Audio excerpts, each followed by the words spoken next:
Salut à toutes et à tous, c'est Saïd, bienvenue dans la web.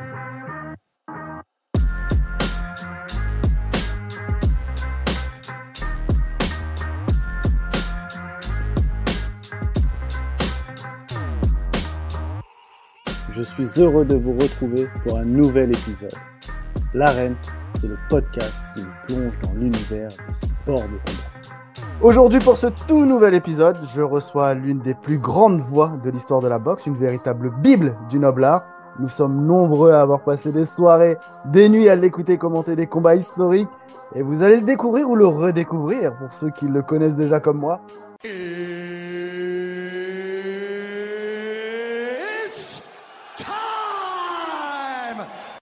Bonjour et bienvenue Jean-Philippe Lustig. Bonjour Saïd, merci de m'accueillir, c'est sympa. Merci à toi. Comment ça va déjà? Première question. Oh non, tout va bien. Non, non, ça va. Franchement, voilà, je fais ce que j'aime.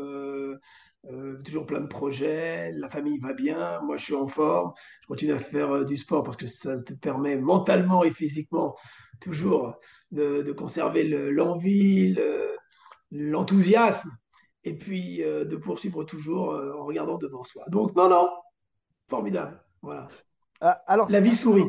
alors, moi, ça me fait vraiment plaisir de t'avoir parce que voilà, tu es une référence pour moi. Tu es une personne qui m'a permis de découvrir la boxe, d'en faire aujourd'hui ma passion, de pouvoir commenter, de pouvoir essayer de faire la même chose que toi. Et voilà, tu m'as fait découvrir les classiques quand je restais éveillé avec mon père pour regarder des combats, etc. Je sais que je suis pas le seul. Et en plus, j'ai une petite anecdote, c'est que t'as été mon parrain de remise de diplôme à l'époque. Et on t'avait même reçu avec des amis pour notre première émission, entre guillemets, quand on était étudiant avec Sport in Talk. Il y avait Audrey que tu connais, il y avait Geoffrey. Donc Je m'en voilà. souviens très bien. Je me souviens très bien de cette séquence-là et de l'échange. Mais oui, le temps a passé, c'est sympa. Ouais, absolument. Donc voilà, donc ça me fait vraiment plaisir de tourner un peu, de faire la boucle, entre guillemets, comme on dit. Et voilà. Donc, mais avant de te questionner, de parler d'histoire avec toi, est-ce que tu peux nous dire, voilà, tu me l'as déjà dit, mais est-ce que tu peux nous dire en quelques mots ce que tu fais aujourd'hui, Donc, si tu veux, je suis journaliste depuis 1985. Mon numéro de carte de presse est le 55 286. T'imagines, je l'ai eu en février 85, donc ça fait 38 ans. Mamma mia, Voilà. j'étais tout jeune. J'avais 23 ans, c'est incroyable. Donc, euh, je suis journaliste à Canal, je vais apprendre le métier sur le tas. Je n'ai aucune référence journalistique. Je n'ai suivi aucune école, aucune formation. J'ai une licence d'histoire. Le métier de journaliste est une vocation. À l'âge de 15 ans, quand on sait à peu près ce qu'on a envie de faire, je voulais être journaliste sportif. Est-ce que je voulais être à la télé? Non. Je rêvais d'être à l'équipe, qui pour moi était la Bible, la référence. Et puis j'ai même proposé mes services pour être stagiaire. À l'époque, l'équipe était rue du Faubourg Montmartre, sur les grands boulevards. Et je suis allé les voir à l'âge de 15 ans à la réception pour dire ce que prenaient les stagiaires. Ils me regardaient avec des grands yeux, j'étais pistonné par personne, je connaissais personne. On m'a dit, écoutez, envoyez un courrier. Et puis c'était la seule fois où je suis entré à l'équipe. Bon, après, je travaillerai pour eux, bien entendu, quelques 30 ans plus tard. Mais donc, j'ai eu une vocation. J'étais géo au Club Méditerranée. Mhm. Ça m'a ouvert des portes. J'ai rencontré du monde. La première fois où je prenais le micro à la remise ce qu'on appelle des médailles au Club Med, ma première expérience du micro. J'ai été stagiaire au Figaro lorsque j'étais en maîtrise d'histoire en quatrième Mhm. année, grâce à un grand reporter que j'avais connu au Club Méditerranée. Et donc, je suis rentré stagiaire au Figaro 3 semaines au service des sports où à l'époque, tu avais 10 journalistes sportifs au Figaro, t'imagines. Oh là là. C'est la première fois que je goûtais à un grand média, que je découvrais ce qu'était le desk des dépêches AFP. J'ouvrais de grands yeux, j'étais comme un fou. Et j'ai même accompagné un certain Dominique Pagnou, qui était le monsieur football du journal, au Parc des Princes, et j'étais à la tribune presse à appeler mon père pour lui dire que je suis à la tribune presse, alors que quelques mois avant, j'allais à la tribune, si tu veux, Boulogne avec les copains. Moi, je viens d'Antony et j'allais voir le Parc des Princes depuis l'âge de 10-12 ans. Donc, si tu veux, voilà. Donc, et ensuite, Canal se crée Mhm. en novembre 84. Et je vais faire acte de candidature je suis reçu pour être stagiaire pendant un mois. Et ensuite, il y a un casting. Et donc, ma carrière, je suis pris dans le casting. Et oui, il y avait 150 jeunes journalistes déjà confirmés qui postulaient. Ils recherchaient un jeune multisport à lancer dans le métier. Et j'abandonne ma maîtrise d'histoire et les cours de tennis que je donnais. Et je rentre à Canal à la suite du casting en février 85. Et ma carrière est lancée. Alors, je n'ai jamais fait de radio, jamais fait de télé. Et je me retrouve à l'antenne au bout de 15 jours Voilà mon parcours. Et derrière, je vais rester 7 ans à Canal. Je vais aller à TF1 pendant 10 ans, le groupe Eurosport où je vais être le boxing producteur. Derrière, Europe 1, bien sûr, j'ai fait beaucoup de radio aussi. Donc aujourd'hui, après avoir dirigé aussi la chaîne I24 News à Oui. Paris, une chaîne internationale d'information, je conserve toujours ma passion et mon ADN, en l'occurrence la boxe. Je collabore pour l'équipe. Voilà, j'interviens dans les émissions, même s'il n'y a plus de direct, puisqu'on a fait beaucoup de Mm. combats ces dernières années, mais on a arrêté depuis 2 ans. J'interviens comme expert. Je suis en train de développer des documentaires, puisque j'ai toujours produit des documentaires et j'adore cela. J'ai développé l'IBA, la Fédération mondiale Oui. de boxe. Oui. J'ai monté des soirées en tant que producteur et matchmaker. Donc, non, j'ai une activité soutenue et je reviens à l'ADN à mon sport, qui est la boxe, même si je suis pluridisciplinaire, mais la boxe, parce que quand je joue au rugby, j'en ai fait, parce que j'ai écrit plein d'ouvrages sur la boxe. Enfin bon, on aura l'occasion d'en parler tout ça. Voilà, j'étais un peu long sur cette introduction. Donc, j'ai une activité qui est toujours aussi passionnante et la boxe restant au cœur de mon Mm. activité, au cœur. Si tu veux, j'interviens chez Vincent, chez Moscato, dans le Oui. Moscato Show, comme tu sais, voilà, de temps en temps lorsqu'il y a une actu boxe. Donc voilà, je serai bientôt à nouveau sur France Inter encore, dès qu'on a besoin d'un éclairage. Eh bien, on m'appelle pour que je puisse voilà, expliquer, éclairer et apporter mon enthousiasme et mes connaissances. Et c'est ce qu'on aime. On aime t'entendre. C'est ce qu'on veut. Alors, on va rentrer dans le vif du sujet. On va parler directement d'histoire. Et quel souvenir gardes-tu de ton premier combat commenté? Très belle question. Le premier combat commenté remonte au 19 octobre 1985. C'est dingue, hein. Donc, Canal a à peine un an d'existence. La boxe sur Canal est déjà très importante. Il y a eu le fameux Hagler Ernst de mars 85, les 3 rounds d'anthologie les plus violents peut-être de l'histoire et qui ont marqué les générations. À l'époque, donc, tu as Jean-Claude Boutier et Bietri qui forment le duo. Les KO de Canal+ existent depuis plusieurs mois, l'émission Les KO. Et moi, je prépare les fiches de Bietri. Et dès qu'il a vu que je connaissais la boxe, il m'a dit bah, maintenant, tu vas aller faire l'émission et la présenter. Donc, déjà, je la présente depuis plusieurs mois. Un rendez-vous hebdomadaire sur Canal, le lundi soir. Et on signe des directs.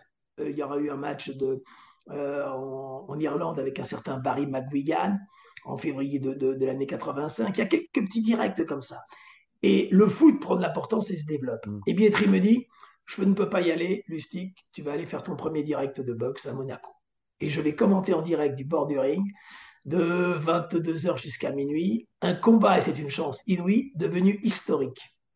Parce que le combat qui se déroule au stade Louis II, qui a été inauguré quelques mois Mm. auparavant, dans la salle de basket, le championnat du monde, c'est IBF et la catégorie lourd léger. L'IBF, elle a été lancée en 83, donc seulement 2 ans auparavant. Les lourds légers, on ne les connaît pas trop, ils ont quelques années d'existence situés entre les lourds et les mi-lourds. Et les deux adversaires sont peu connus. Un mec qui vient de Shizanda Muti, M-U-D-T-I, Mhm. t'imagines un petit peu. Shizanda Muti est de l'Ouganda et tu as Leroy Murphy qui est un Américain qui est le champion en titre. Et le combat est historique, pourquoi? Parce qu'il y a une violence inouïe et à tour de rôle dans le match, comme dans un film de Rocky, ils vont au tapis. Moi, dans mon commentaire, je dis même à un moment donné, c'est mon premier direct, hein, j'étais dans un état de nervosité avant, enfin, un stress total, tu es en direct, chaque parole que tu dis, tu as le casque sur les oreilles. J'ai même la photo et j'en parle d'ailleurs dans mon livre, dans la préface, j'explique ça. Et si tu veux, et j'annonce dans le combat, mais vraiment, mais ça va se terminer comme dans une fiction, quoi. Ils vont être tous les deux au tapis. Et dans le 11e round, le match est hallucinant puisqu'ils vont donner un coup en simultané et les deux s'écroulent en même temps. Énorme, ouais. Et tu en as un qui se relève à 9, c'est Murphy, qui conserve son titre, et l'autre qui se relève à au-delà, Muti, qui est battu. Et même d'ailleurs, Murphy qui a gagné reste assis, si tu veux, sur une chaise dans son coin au moment de la défaite. Il est tellement épuisé. Et le match est historique parce qu'on n'a jamais vu une fin comme cela. Mais oui. T'imagines comme dans un film, les deux donnent un direct, donc se contre mutuellement au menton et s'écroulent, après être allés chacun au tapis à tour de rôle. Et donc c'est mon premier direct. Et il y a même eu d'ailleurs dans le journal L'équipe qui à l'époque faisait des petites critiques, des Mhm. remarques sur les programmes du week-end. Il y a même un journaliste qui avait dit, qui avait noté les débuts prometteurs du jeune Lustig. Enfin, il y a eu un truc très sympa que mes parents J'adore. avaient gardé. Tu vois, c'est sympa, hein, tu te rends compte, c'est un Ben truc qui oui. te marque. C'est merveilleux. Voilà mon premier direct du bord du ring à Monaco. Alors, quels sont les combats qui t'ont, parce que celui-ci t'a marqué vu que c'est le premier, mais quels sont les combats qui t'ont le plus marqué, que tu as pu commenter, et que tu aimerais nous recommander, ou recommander surtout aux auditeurs? Écoute, il y en a, j'en ai commandé, je pense, des milliers à travers le monde. C'est un privilège fabuleux d'avoir été toujours. Je ne parle pas de ceux que j'ai fait en cabine. Tu Hmm. sais qu'il y a deux manières de commenter aujourd'hui, mais dans tous les sports, où tu es sur place, on-site, comme on dit, et tu vis ce que les spectateurs dans le stade vivent, en étant en plus au bord du ring, et là, tu es un témoin encore plus proche, puisqu'il faut le savoir. La boxe, pour avoir commenté énormément de sports aux Jeux Olympiques, j'en ai fait 4 pour TF1, pour Eurosport, et pas que la boxe, loin de là, c'est le seul sport en dehors du journaliste qui est sur la moto en cyclisme. Oui. C'est le seul sport où tu peux toucher les pieds du sportif, voir les émotions, tu es à quelques petits mètres. Tu vas commenter du foot et dans un stade. Tu commentes du rugby, de l'athlé. Roland Garros, je l'ai fait. Le rugby, je l'ai fait à Cardiff. C'est fabuleux. Mais tu es dans un stade. Ouais. Tu commentes à la fois ce qui se passe et à la fois ton écran. Quand tu es au bord du ring, tu touches le ring. Et moi, Hmm. j'ai eu la chance, dans tous les combats que j'ai faits, d'être très, très proche du ring. Donc, c'est quelque chose de fabuleux. Maintenant, les grands combats, j'en ai fait énormément. Ce qui me vient à l'esprit. Tu as un Duran, euh, euh, Roberto Duran contre Iron Barclay, championnat Ouais. du monde des moyens. C'est un truc de fou, si tu veux. On est en février 1989 à Atlantic City. Duran est sur le retour, il a 37 ans, une catégorie qui n'est pas forcément la sienne. Barclay, qui va battre l'énorme Thomas Hearns un peu plus tard, est une terreur de New York. Il y a une rivalité ethnique Hmm. entre un noir du Bronx et un panaméen, donc de la colonie hispanique.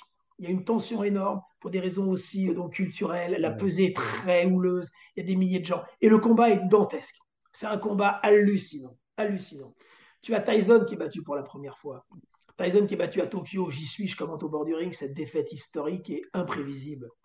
Tu as dans le même registre Tyson qui bat Spinks en 91 secondes à Atlantic City, alors qu'on pensait que Spinks serait le seul boxeur à pouvoir le battre. Ouais. Tous les matchs de Hearns ont été fabuleux.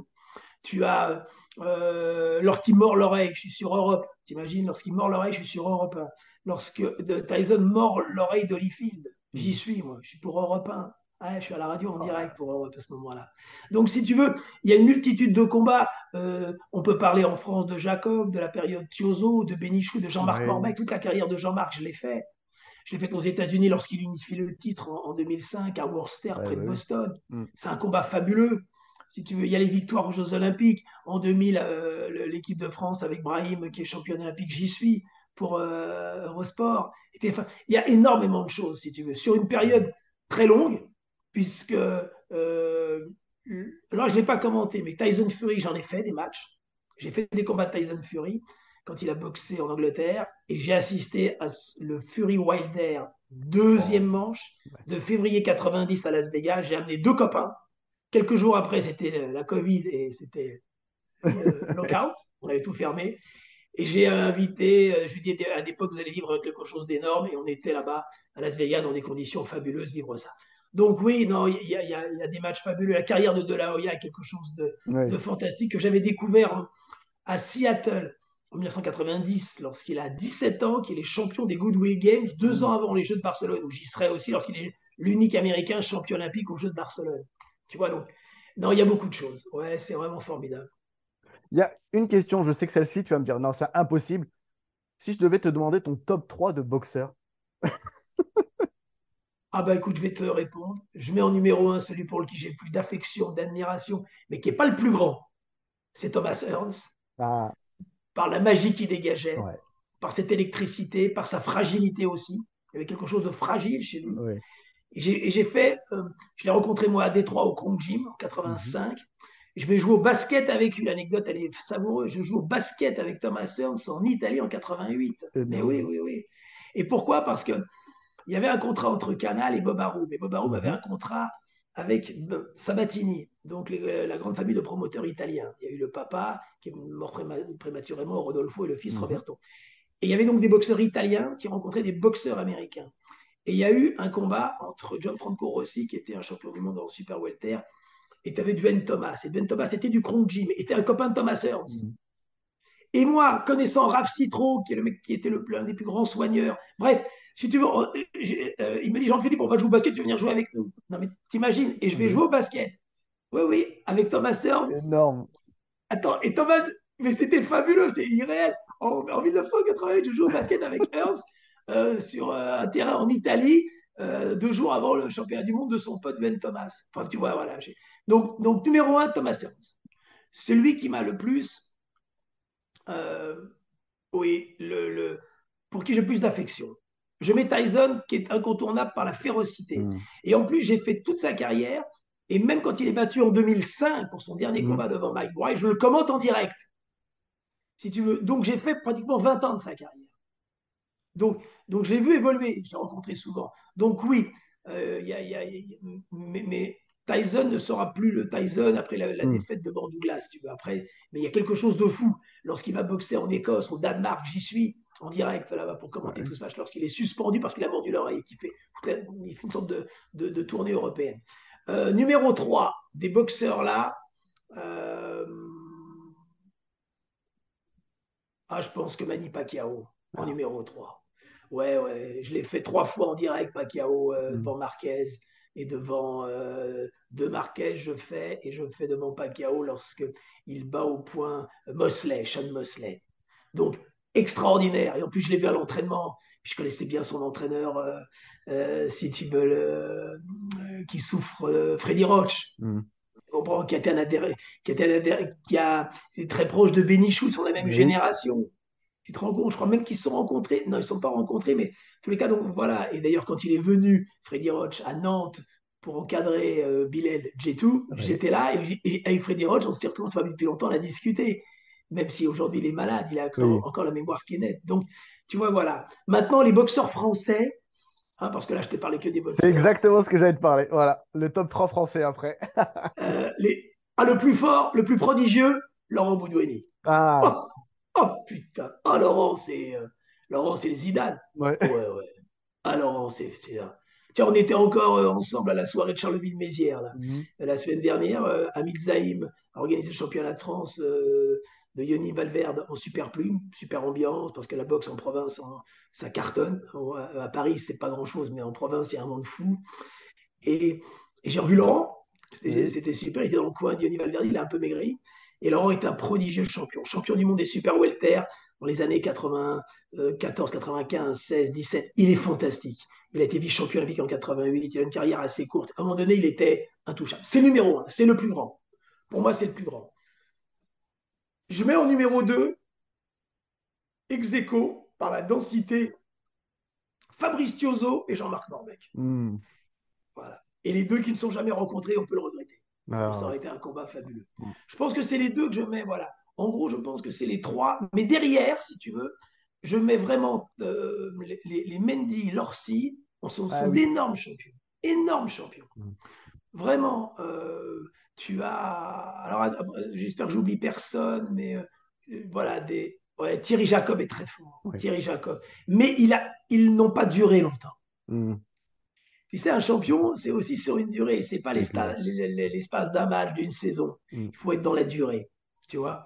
Mais on a une génération très forte. Tu as eu, ouais, ouais, ouais, ouais, ouais. Aujourd'hui, je sais pas. Bon, enfin, je te laisse poser des questions. Voilà, on verra après. On va revenir sur les aujourd'hui, on reviendra juste après. Moi, j'avais aussi ces questions-là parce qu'on parle des boxeurs, évidemment, des combats. Mais tu as connu aussi la fameuse époque avec les grands promoteurs, entre guillemets. Bon, le loufoque Don King, j'en parle même pas, mais voilà. Mais comme tu dis, les Sabatini. Allez, Bob Arum n'est pas mort, mais Bob Arum est encore là. Mais l'époque où il organisait, cette période avec les grands promoteurs, comment tu l'as vécu également? Moi, j'ai eu là encore, c'est une chance, mais aussi j'avais du culot. Le culot, c'est que j'allais les voir, les promoteurs. Mm. Tu vois, le petit français avec son accent français qui parlait anglais. Et donc, j'ai créé des liens avec ces gens-là. Mm. Bob Arum et Don King, que je connais très bien, vraiment, j'échange avec eux. Ils ont 91 ans tous les deux, tu te Ouais. rends compte, c'est fou. Donc, si tu veux, j'échange toujours avec eux. Ça m'a permis de signer un contrat pour TPS avec Mormay grâce à Don King que je connaissais depuis longtemps.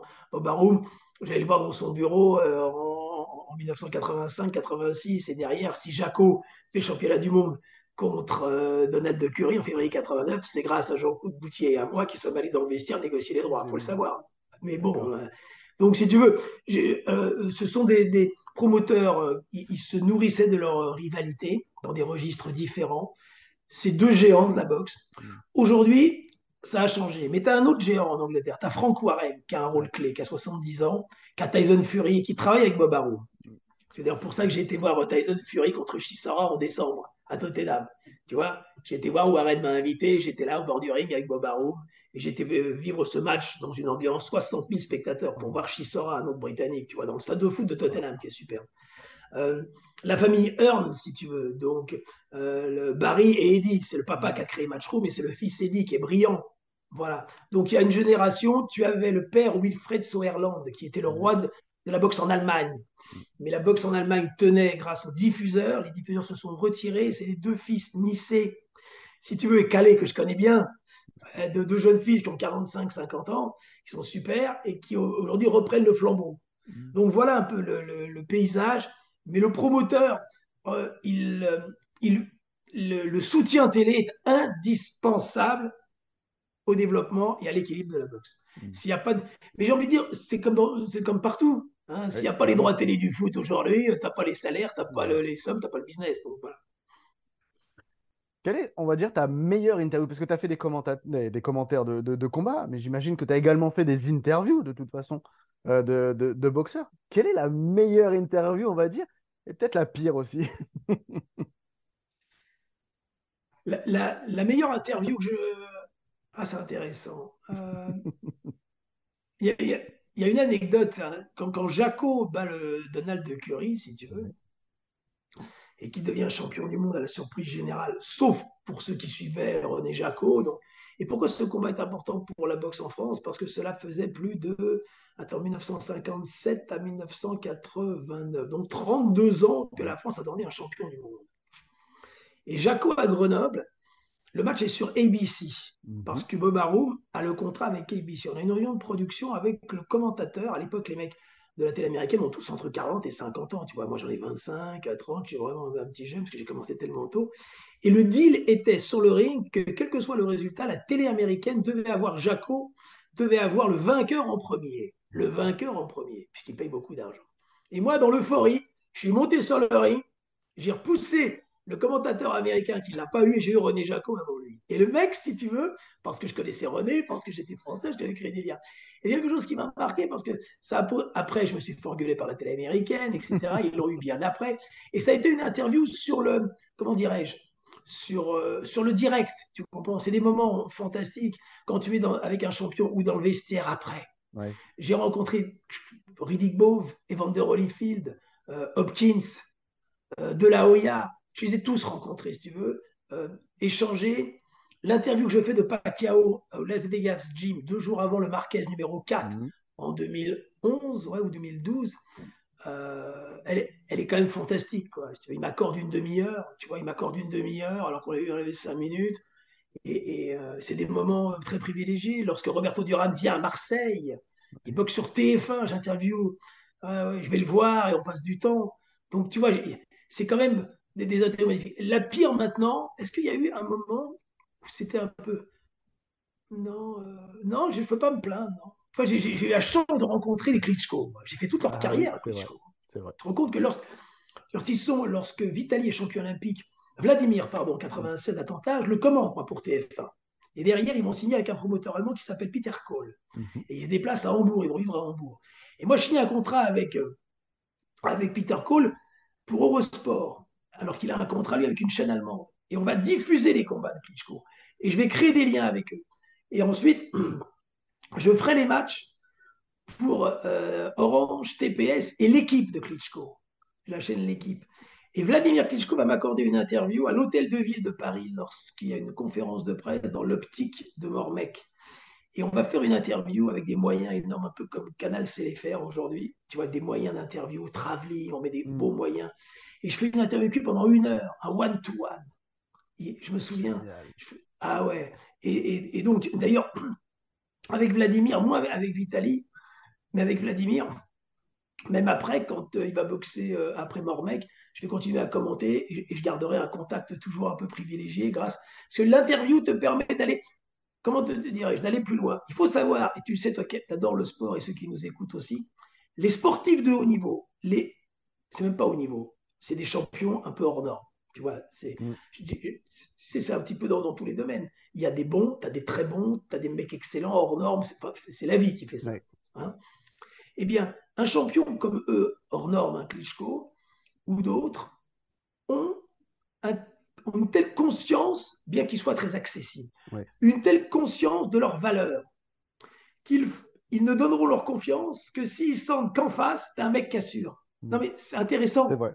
Si tu veux, il va falloir que dans ton comportement, tu puisses les aborder de façon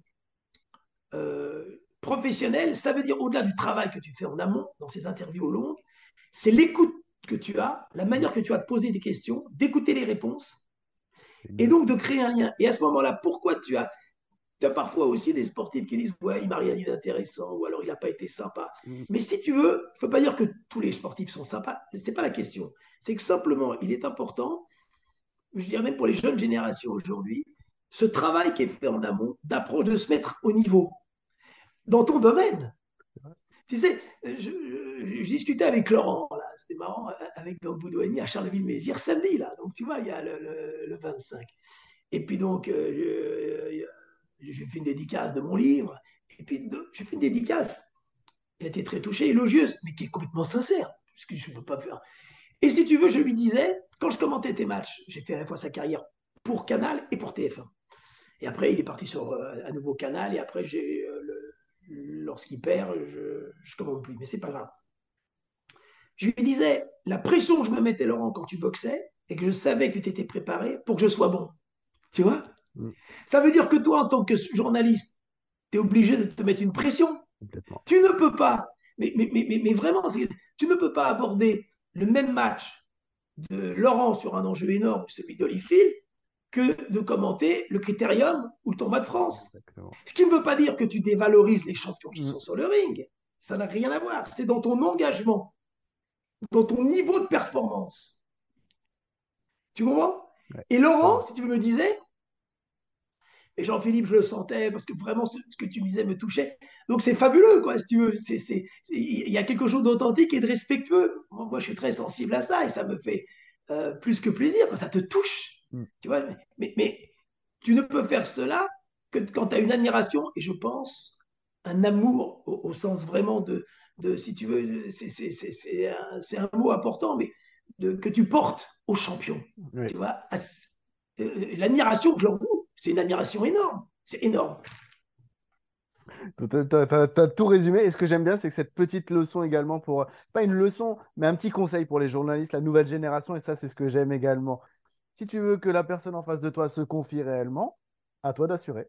Et ça, si tu veux, c'est important. Tu vois, je pense vraiment. Et il faut. La star, c'est le sportif. Ouais, La vedette, c'est lui. Nous, journalistes, alors après, tu peux avoir un degré de notoriété plus ou moins élevé. exactement. Ok, formidable, mais tu es au service du sport et tu es au service du champion. Toi, tu es un élément de transmission. Le journaliste qui commente, le commentateur, il est, qui est un métier noble en soi, hein, qui d'ailleurs est autre chose que d'animer une émission, qui est autre chose que d'écrire un reportage, de Ouais. réaliser. Ce sont des métiers, je dirais, presque différents. Mais vraiment, c'est la force du journalisme. Eh bien, il faut, si tu veux, que tu aies une, un, un, une passion réelle, mais profonde. Tu ne prends pas ça à la légère. Tu vois, j'adore l'athlétisme. Et j'ai fait Ouais. l'athlé pour TF1.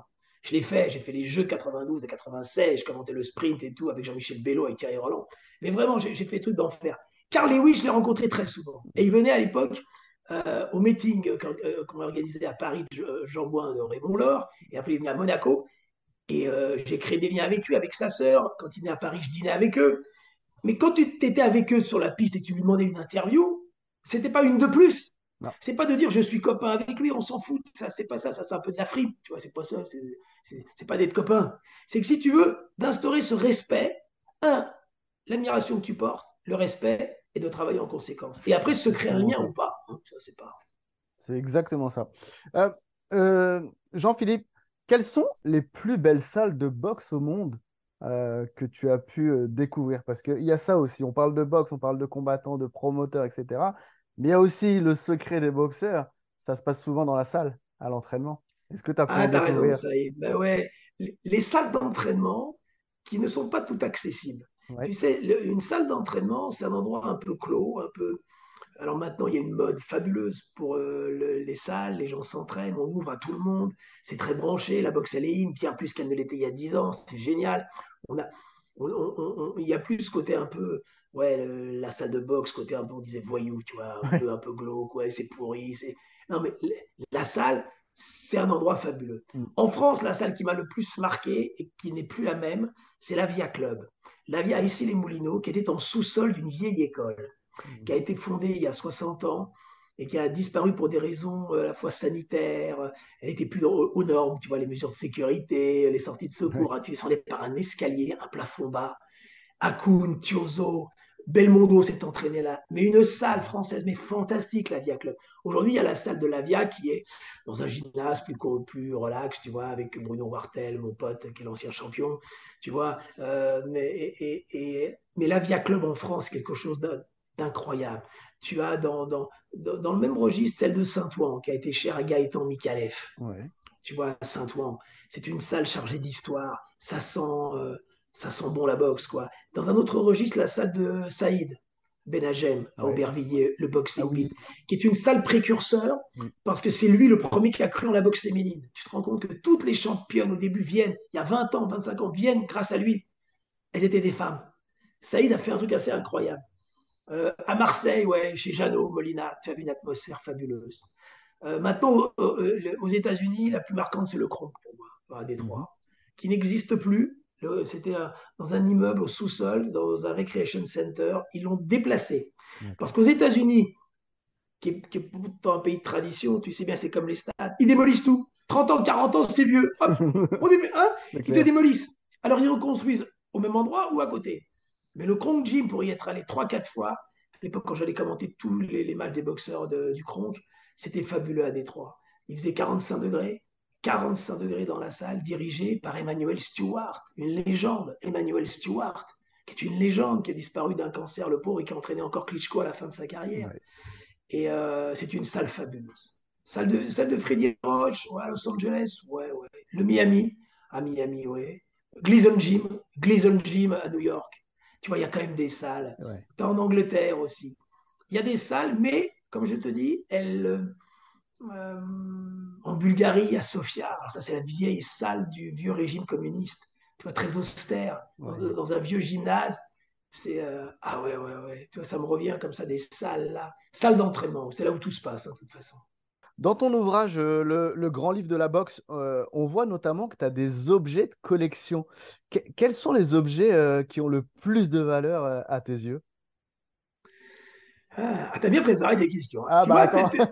non mais super, non, non, c'est bien. Alors, écoute, j'en ai beaucoup. C'est vrai que je suis collectionneur, que j'ai fait des ventes aux enchères, et également le fait d'avoir été témoin du bord du ring de tous ces combats, j'ai tout gardé. C'est-à-dire que Mhm. je gardais le journal de Las Vegas de tel combat, je gardais le journal japonais lorsque Tyson est battu, lorsque tu as McGuigan dans tous les pays, si tu veux. Donc j'ai gardé les programmes, les affiches, j'ai des t-shirts, les casquettes, les satin jackets. Donc j'ai quand même beaucoup, beaucoup de choses. Et le livre était l'occasion de pouvoir là aussi transmettre un peu et de donner un peu plus de vie ou dans le plus personnel, un livre encyclopédique comme le grand livre de la boxe. Euh, j'ai des objets, si tu veux, quand même fabuleux. J'ai des gants, des tickets. C'est dur d'en ressortir un, Ouais. parce que chaque objet a une histoire pour moi. Tu vois, c'est-à-dire que lorsque tu assistes à un gros combat aux États-Unis, en Angleterre, ils ont le sens du merchandising, bien Mhm. sûr, et ce business depuis très longtemps. Mais au contraire des autres sports, où il y a un business de t-shirts, de casquettes, de blousons, qui sont vendus toute l'année, les objets box ne sont vendus que l'espace du combat. Mhm. Ce qui en fait la rareté. Quand tu es à Atlantic City, tu es à Philadelphie, tu es à Détroit ou tu es à Los Angeles ou à Vegas, et que tu as tel événement, eh bien ce jour-là, les jours précédents, éventuellement le lendemain seulement, sont vendus. Le programme, le t-shirt. Donc chaque fois, ça a un souvenir. Tu comprends? Je suis allé là pour le match de Chisora, j'ai acheté le t-shirt contre Fury, il était juste vendu dans la boutique énorme qui fait 2500 mètres carrés, Ouais. t'imagines, de Tottenham, le jour du match, tu ne le trouves pas après. Mhm. Le programme aussi. Après, aux enchères, j'ai acheté un truc, il y a deux objets dont je suis très heureux, qui sont importants. Deux tickets. alors qu'ils sont plus valables parce qu'ils datent un de 100 ans, l'autre de 70 ans. Donc, c'est celui de Georges Carpentier contre Jack Dempsey en Ah oui. 1921, le combat du siècle, Ouais. que j'avais acheté donc aux enchères à Mhm. Drou il y a une trentaine d'années, qui est encadré et que je monte dans le livre. Et il y en a un que j'ai eu aux États-Unis, que j'ai acheté dans une vieille boutique, le combat de Cerdan contre Zell, le ticket du championnat du monde de Intéressant. 1948.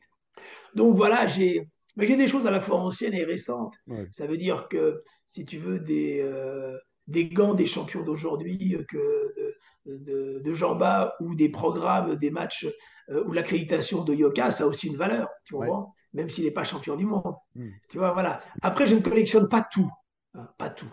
Tu vois, voilà. Mais le fait est que ouais, c'est lié à mon histoire et c'est l'occasion aussi, grâce au livre, de le partager, que ce soit pas juste chez toi ou chez ma mère ou dans mon bureau, quoi, tu vois. Boxe, on parle de boxe, on parle de combat, on parle de combattants, on parle de promoteurs, des commentateurs, des interviews, des salles de boxe. Mais tiens, quel est ton classement des trois plus beaux films de boxe qu'il faudrait voir impérativement? Alors, est-ce que je mets numéro un, numéro 2, numéro 3 ou les trois premiers? Ah, Écoute, lorsque tu veux. t'es dur là. Alors, il y en a beaucoup. Alors, je vais surprendre certaines personnes. Ouais. Film récent, The Fighter, avec Mm. Christian Bale et Mark Wahlberg. Fantastique. Mm. Histoire vraie de Mickey Ward que je connais. Et en plus, je commentais les matchs de Mickey Ward, donc je connais sa carrière, qui a rencontré Arturo Gatti dans des combats épiques. Le Canadien contre l'Américain d'origine irlandaise, c'est des combats fous. Il y a eu une trilogie d'une violence inouïe en super léger. Mm. Et ce film-là, qui date de 2010, j'en parle dans mon livre d'ailleurs, c'est un chef-d'œuvre. C'est énorme, film The Fighter. Euh, le film avec Russell Crowe, l'histoire vraie de Jim Braddock de Ouais. 2005 sur de Cinderella l'homme, donc Cinderella Man, donc Cinderella c'est Cendrillon. Mm. Tu vois, Cinderella c'est Cendrillon. Histoire vraie de Braddock pendant la grande dépression américaine des années 30, Ouais. qui devient champion du monde alors que c'était un boxeur médiocre, et avec Russell Crowe que j'adore, gladiateur bien sûr, et René Zellweger. C'est un film superbe qui est réalisé par Ron Howard, qui est moins fort, moins. Ouais, je trouve que c'est. Voilà, il est dans un autre registre que j'adore et que je mets là-haut, là-haut, tout là-haut, tout là-haut. C'est Nous avons gagné ce soir, un film de Ouais. 1949 avec Robert Ryan, un Américain, film qu'on appelle catégorie B. L'histoire, c'est pas une star, c'est un mec, un vieux boxeur en fin de carrière. Mhm. Et comme tu sais que malheureusement, la mafia, il y a eu des combines pendant une certaine période, et lui refuse de se coucher à la demande de mafieux qui veulent promouvoir leur boxeur invaincu et jeune. Et le film commence sur l'horloge, et le film dure qu'1h15. Et donc, c'est unité de temps. Il commence, il doit être 20h, un truc comme ça, il se termine à 21h15. Et c'est un film très fort de setup. Le setup en anglais, ça veut dire la combine. Je le recommande. Derrière, tu as bien sûr les Rocky. Mm. Le Rocky, ouais, le Rocky 1 est fantastique. Le Rocky 5 est génial. Ouais. Lorsqu'il revient à 50 ans, etc. C'est le 5 ou le 6 d'ailleurs? C'est le 5, Le c'est 6, le 6, le pardon. 6. Donc c'est formidable, mais c'est très mis en scène. Voilà. Les autres ne sont pas mis en scène. Non. C'est la réalité. Alors on va me dire, ah oui, et le film Raging Bull, tu vois, le film référence. Mm. Moi, je ne suis pas fan. Attends, je ne vais pas jouer les difficiles en disant que attends, c'est Martin Scorsese, c'est Robert De Niro. Mais c'est pas le film qui m'émeut le plus. C'est pas Ouais. mon film que je mets au. Tu vois, c'est pas. Euh, ne- Ouais, il y a un film fantastique, l'histoire de Rocky Graziano avec, Mm. comment il s'appelle, qui est génial, avec ce comédien qui était le compagnon de Robert Redford et qui a été un pilote. Tu sais qui c'est? Euh, Tu vas m'aider. J'ai un Ça petit va me trou, revenir. c'est pas grave. Ça va me En revenir. 57, il te fait ça avec. Il avait les yeux bleus, il a été après pilote. Non, mince, Euh, j'ai un trou, j'ai un trou. Ça va revenir. Ça va revenir quand on va poser une autre question, tu vas voir. C'est C'est toujours pas comme grave. ça. Bon, voilà. Il y a aussi un film de Champ avec Kirk Douglas. Il y a quand même des, des- Ouais. des- des films magistraux. Million Dollar Baby, c'est pas un film forcément Oui. sur la boxe. Mm. Tu vois, c'est un film sur la vie. Et puis c'est tellement dur, j'ai tellement souffert. Moi. Je ne veux même pas regarder tellement que j'ai souffert à la fin. Euh, euh, Rocco et ses frères. Ouais. Rocco et ses frères avec Alain Delon, c'est pas mal du tout. Le Victor Young Perez avec Ascoub est quand même Ah oui. décevant. Ouais. C'est Ça, c'était décevant. dommage, ouais, c'était dommage. C'est dommage. Voilà. C'était bien de la part de Brahim et un pari audacieux, tu vois, Mhm. de jouer ce rôle-là. C'est plutôt une belle idée. Le film est décevant quand même. Mais, Paul Newman. merci. Ouais, ça m'est revenu. Bravo. Ouais. Paul Newman. Je t'ai dit. J'adore.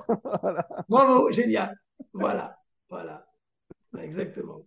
Euh, Donc, non, ouais, bah non, mais déjà, c'est une belle liste. Moi, on va conseiller ça un petit peu à ceux qui ne les ont pas vus quand même, il y mine a de rien. Creed. Bon, il y a les Creed d'aujourd'hui. Ouais. Voilà, c'est autre chose. Mais C'est c'est autre sympa, chose. mais c'est autre chose. Ça permet voilà, ça permet de voir, de s'y mettre un peu, de regarder. Mais c'est Oui, c'est bien au goût du jour. de toucher un autre public, jeune génération et Ouais. tout. Mais c'est vachement important, bien sûr.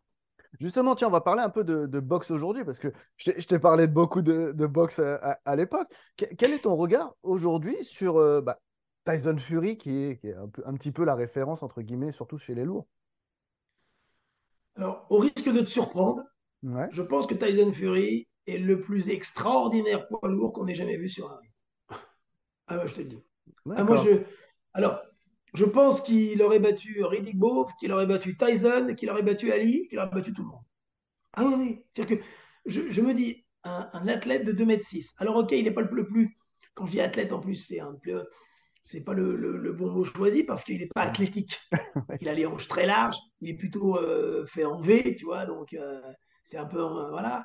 Mais si tu veux, tu te dis, mais c'est un géant dans tous les sens du terme. Il est hallucinant. Hallucinant. Je ne vois pas comment son ennemi, c'est lui-même. Mais Hmm. un boxeur, il est toujours battable, hein, c'est l'histoire de ce Ouais. sport. Donc, il sera battu. Mais simplement, lorsque le puzzle se met en place, il est imboxable. Il est dur au mal. Il s'est reculé. Il s'est bloqué. Il va à 2000 à l'heure au niveau des bras. Il se déplace comme un poids léger. Et il fait 125 kilos, 2,6 m. La longe, elle fait 2,13 quand il allonge ses bras, ou 2,14. Donc, c'est un phénomène physiologique. Il pue la boxe, il respire la boxe, il s'amuse. Il est dur, il est dur, il est dur au mal devant Wilder, qui est le plus Oh. dément puncher que j'ai jamais vu. Ouais. Le mec, il aura été au tapis combien? 3, 4 fois Ouais. sur les 3 matchs. Et Hmm. il se relève à chaque fois. Alors que les mecs dorment. Non, non, il est. Donc je pense que Fury, simplement le trash talking, ce qu'il est, il est mancunien, il est britannique, enfin bon, tu vois, il est gypsy, enfin bon, il y a plein de choses qui font que. Mais il est hallucinant, hallucinant. Voilà. Et justement, tiens, en 2023, là, cette saison, enfin cette année, quels sont les combats que tu attends et aussi que tu aimerais voir, que tu aimerais qu'ils soient organisés? Oh, ben, numéro 1, c'est contre Usyk. Hmm. Voilà, c'est celui-là, si tu veux. Parce que tu sais que quand il y a de bons poids lourds, c'est pour ça que la boxe revient à la lumière. Ouais. Lorsque les bons poids lourds sont là et que les meilleurs s'affrontent, la boxe vit, la boxe revit, la boxe est à la lumière. Les périodes sombres de la boxe, en dehors du phénomène des poids moyens de Hmm. la génération de Léonard, Ernst Sagler des années 80, qui est une parenthèse heureuse, et c'est la période où il n'y a pas beaucoup de poids lourds, Larry Hmm. Holmes domine et il n'y a rien autour, avant l'arrivée de Tyson en 85, tu vois le truc, si tu Ouais. veux. Donc, et encore Tyson est champion du monde en 86 et il règne en 87. Mais si tu veux, c'est les lourds qui impulsent. C'est impulse. Donc c'est pour ça, Usyk, c'est quand même super fort.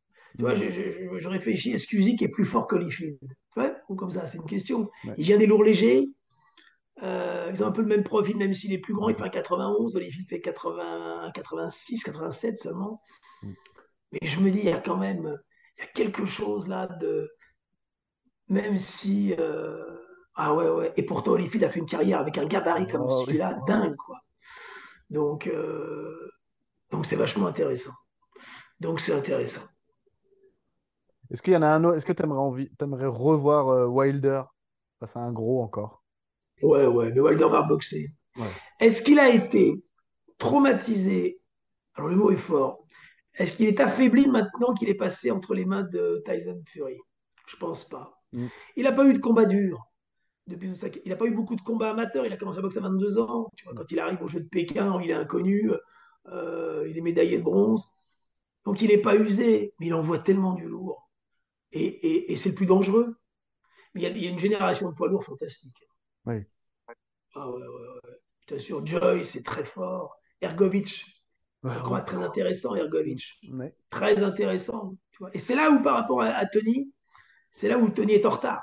Tony est en retard. Et le coup d'arrêt devant Bacolé, ça stoppe, bien sûr, et on va voir ce qui va se passer devant Carlos. Oui. La clé, c'est ça, devant Takam, qu'est-ce qui va se passer? Donc ça passe ou ça casse, quoi. Pour moi, c'est ça. C'est le... Mais il y a une génération, si tu veux, il y a des mecs forts. Hein. Tu as des mecs, Daniel, comment Daniel Dubois. ouais, Dubois, Daniel, oh là là. il est un peu fragile, Ouais. mais c'est bon Dubois, mais c'est Ouais. bon Dubois. Ouais. Moi je l'ai vu là encore, là, il boxait la soirée à Tottenham. Ouais. C'est quand même bon, c'est, tu vois, ils ont 26 ans, hein. C'est les poids lourds, tu vas aller au-delà de. N'oublions pas Foreman qui était champion du monde, il est revenu, il avait 46 ans. Bon, c'est Exactement. Foreman. Est-ce qu'on aura encore un Foreman aujourd'hui? Bon, à part Tyson Fury qui a l'air vraiment, comme tu le dis. Je sais pas. Mais tu sais, Foreman, il a arrêté la boxe 10 ans. Ouais. 70 et 87. Donc pendant Mm. 10 ans, il n'a pas pris de coup. Hein. Il ne s'est pas entraîné. Hein. Donc le corps, quand il revient, il n'était pas un corps de vieux. Ouais. Tu vois, donc peut-être pour ça aussi. Puis il frappe. Et puis un boxeur qui frappe, il frappera toute sa vie. C'est-à-dire, j'en discutais avec Jean-Claude Boutier. Très souvent, on passait des heures à discuter de ça. Un mec qui frappe, il a 60 ans, il va te faire mal. Ouais.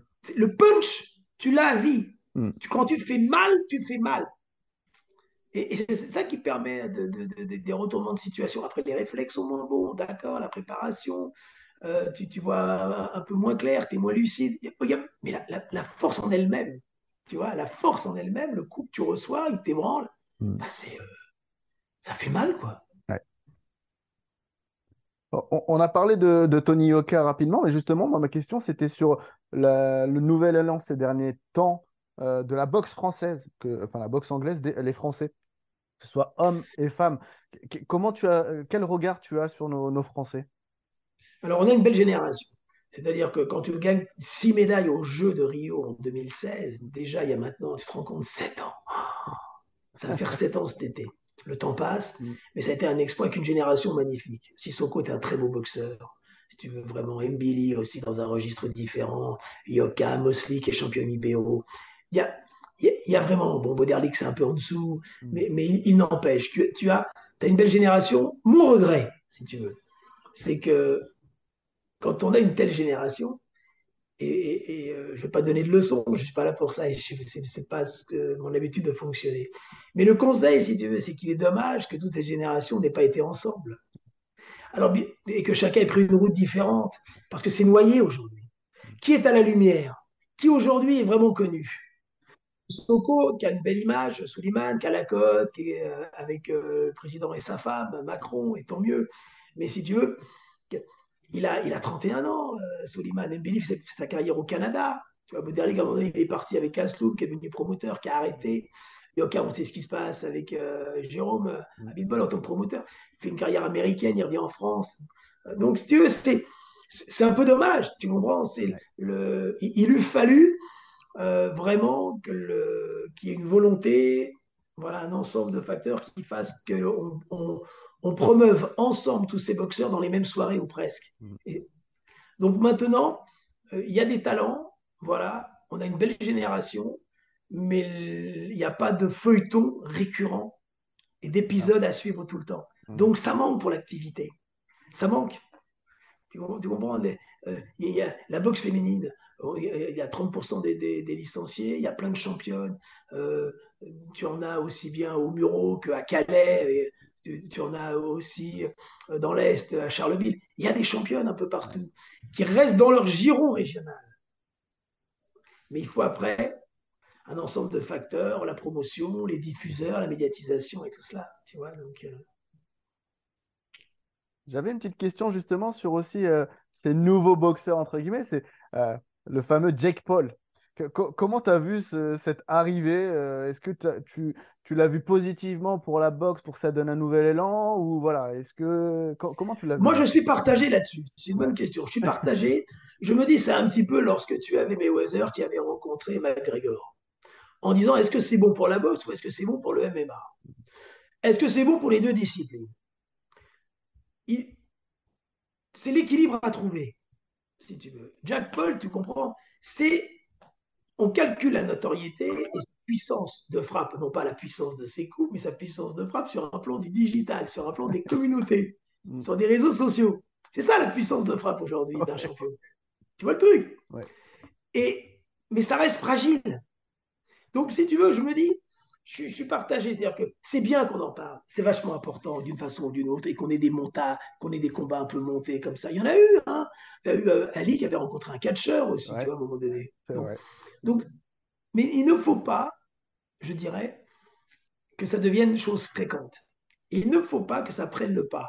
C'est bien de temps en temps un petit éclairage, mais il faut qu'autour de ça, on puisse, si tu veux, mettre en valeur tout ce qui se passe. C'est-à-dire que ce sont des cas isolés, okay, qui vont générer de l'argent, ça va cartonner sur le digital, c'est une évidence, les reprises, les extraits, les confs, les TikTok, tout ce que tu veux. Ça.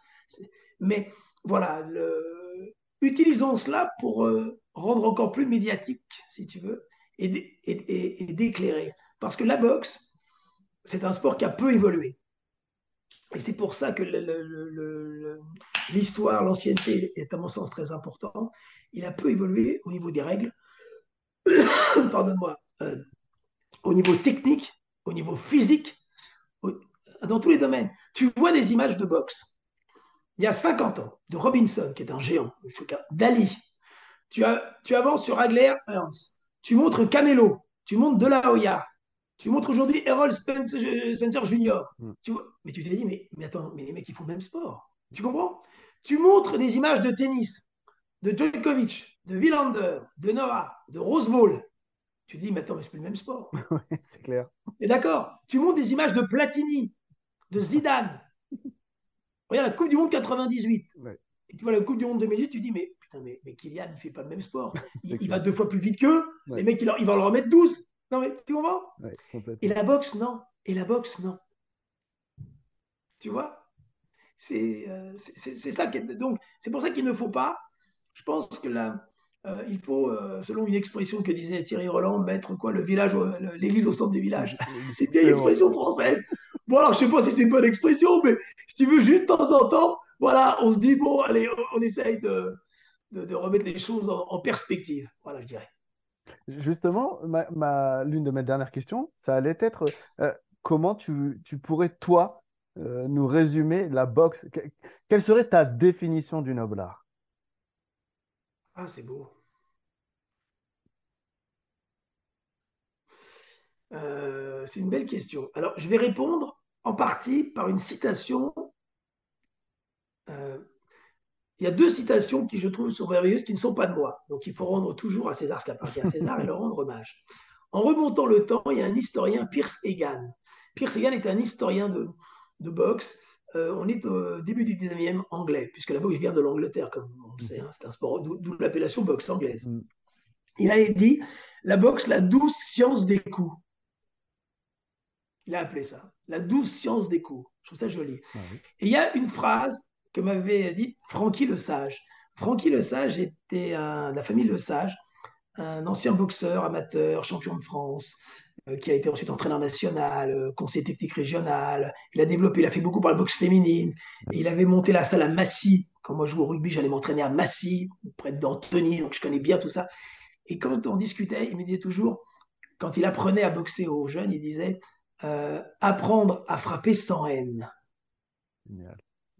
Tu vois? Ouais. Et je pense que c'est 2 définitions qui vont bien à ce sport. La douce science des coups, la boxe, et apprendre à frapper sans haine. Et voilà, donc c'est quelque chose de... La boxe, c'est plus qu'un sport. Voilà, c'est quelque chose de... un espace carré, t'es à nu, t'es seul, tu peux pas te sauver, tu peux toujours mettre un genou à terre et t'abandonnes, mais c'est humiliant, c'est dur, c'est humiliant, tu vois. T'as honte. Mhm.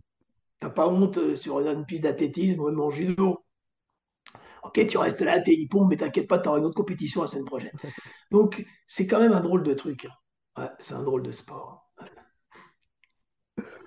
Pour terminer, ma dernière question, c'était plus globalement, qu'est-ce que tu dirais à des jeunes qui aimeraient soit se lancer en boxe ou, un peu comme moi qui ai voulu te suivre, commenter des combats de boxe et même suivre l'actualité de la boxe? Alors déjà, les deux ne sont pas incompatibles. Ex- Déjà, je considère que d'aller commenter la boxe, il faut le faire, se lancer et d'aller mettre les gants. Ce que Oui, j'ai fait, je me suis entraîné. C'est indispensable. Il pareil. faut aller dans les salles. Tu ne commandes pas la boxe comme tu commandes un autre sport. C'est impossible. Non, il faut la sentir. Il faut y aller, mettre les gants, prendre la leçon, aller dans la Voilà, salle. prendre les coups aussi. Mais vraiment, Ouais. ce sport-là, c'est un sport de sensation. C'est un drôle de truc. Donc voilà, c'est pour ça que j'invite tous les jeunes et futurs commentateurs et qu'ils y aillent à fond et je serai prêt à les conseiller et tout. Il Mm. faut aller s'entraîner en même temps. Et pour un boxeur aujourd'hui, je crois que le plus dur, c'est la rigueur, le sérieux. Si tu veux, tous les sports sont difficiles. Tous les sports. Je parle pas de. Bon, et l'élite, c'est réservé à une élite. Mm. Bon, d'accord. Tout le monde rêve d'être Mbappé, mais il n'y en a qu'un. Et là, en l'occurrence, il y en a un tous les 50 ans. Tu vois un peu, déjà, c'est notre chance. Mais tout le monde, et dans toutes les banlieues et partout, que ce soit à Paris ou en province, rêve que ton fils, il soit, ou ton frère, ou ta petite sœur, ou alors c'est ta fille, qui soit en équipe de France et qui représente. Mais c'est pas le plus important. Mm. Et je pense que pour la boxe, le but, c'est pas d'être champion du monde. Je pense que c'est pour réussir. Et la réussite, c'est quoi? C'est de se donner à fond dans ce qu'on fait avec sérieux et respect. Ça veut dire s'entraîner. S'entraîner. Et la réussite, c'est ça. C'est de ne pas se dire, je me suis donné les moyens. Pour moi, c'est la plus belle des réussites. Ce n'est pas d'atteindre, c'est pas l'objectif qui est important. C'est, si tu veux, le chemin que tu empruntes. C'est-à-dire que voilà, tu as envie et on verra où je vais, mais je me donne les moyens. C'est pas d'être champion du monde, d'être champion d'Europe. C'est pas ça. Tu peux t'épanouir dans la boxe en faisant que de la boxe loisir, mais tu te donnes à fond et avec sérieux et respect. Tu vois? Et Exactement. donc, voilà ce que je pourrais dire là-dessus. Eh ben, c'est parfait, c'est une très belle conclusion. Jean-Philippe, je tiens à te remercier, mais encore infiniment d'avoir accepté cette invitation et d'être venu. C'était vachement, mais moi je le savais de toute façon que ça allait être intéressant comme d'habitude, mais je tiens vraiment à te remercier. Merci à toi Zaïd, pour ton accueil et voilà, ton écoute. C'était très sympa cet échange. J'ai eu beaucoup de plaisir aussi. Merci à toi. Merci à toi et je te dis à très bientôt autour d'un ring de Avec plaisir. boxe. Salut. Ciao. Salut! Voilà, j'espère que ce nouvel épisode vous aura plu. Si c'est le cas, n'hésitez pas à le partager à vos amis, proches, sur vos réseaux sociaux. N'hésitez pas également à mettre des étoiles sur Apple Podcast évidemment et surtout à vous abonner sur les différentes plateformes pour recevoir les notifications de nouveaux épisodes. En attendant, à très bientôt dans l'arène.